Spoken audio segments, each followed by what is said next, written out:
the party has reacted and behaved like a party under siege.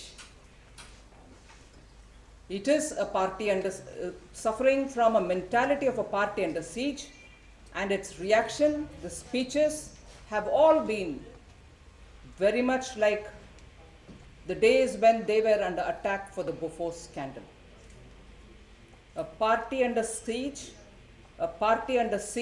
very much like the way in which they were during the days when the Bofors charges were being laid at their doorstep. Today, the issues which are facing the country are corruption. One after the other, UPA 2 is showing us so many scandals after scandals which are going unanswered, scandals for which responsibilities are not being pinned down. The non-performance of UPA 2 is one of the core issues which the Congress party should have spoken about. It is completely distanced from the people who have voted them to power. It is completely distanced from the people subsequently too by losing one after the other in the various elections, by-elections which are being held in different states.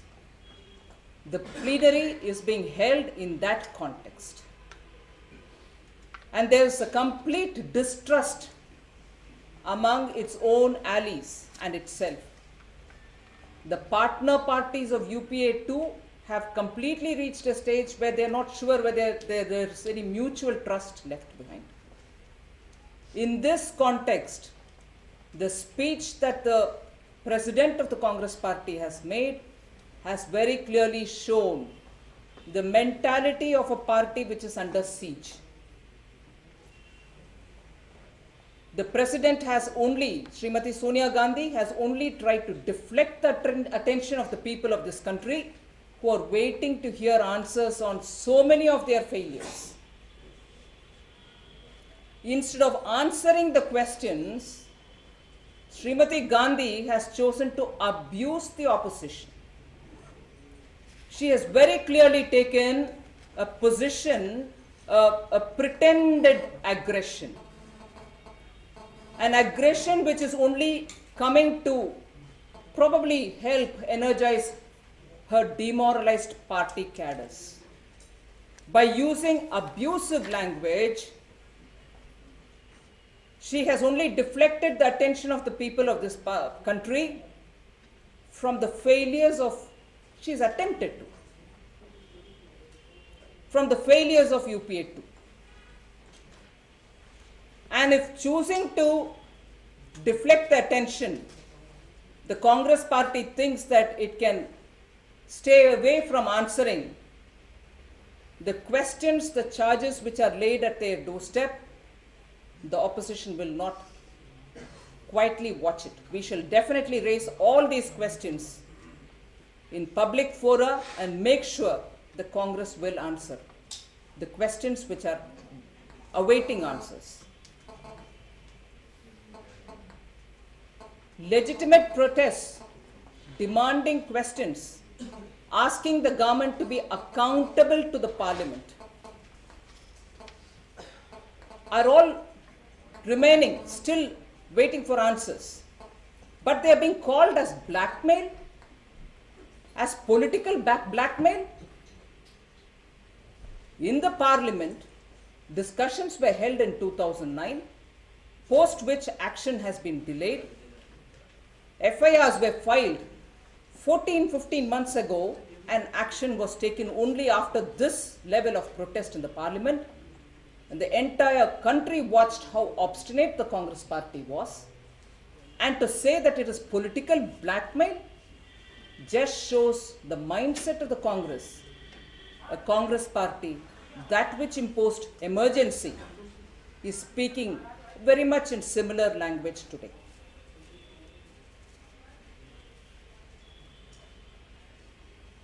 Post her speech, the political resolution, Shri Pranab Mukherjee has also chosen to say that the principal opposition party has led the parliament towards almost a constitutional subversion or subversion of the constitution. These are not answers. These are not the way in which a ruling party is expected to come with its answers to the people. These are definitely language of a party which is definitely suffering from a mentality of being under siege. Of course, you have seen that post this, Shri Digvijay Singh, the General Secretary, has also come over in an open platform, speaking about things till yesterday which the party, the Congress party, wanted to distance itself from. Today, you can see that the Congress party has given an official forum for such talk. And they are still talking of a conspiracy against secularism of this country. I wonder where the conspiracy is happening. They are still not sure on what their position is on secularism. The conspiracy of secularism is a line that they've given. But what is their stand on secularism?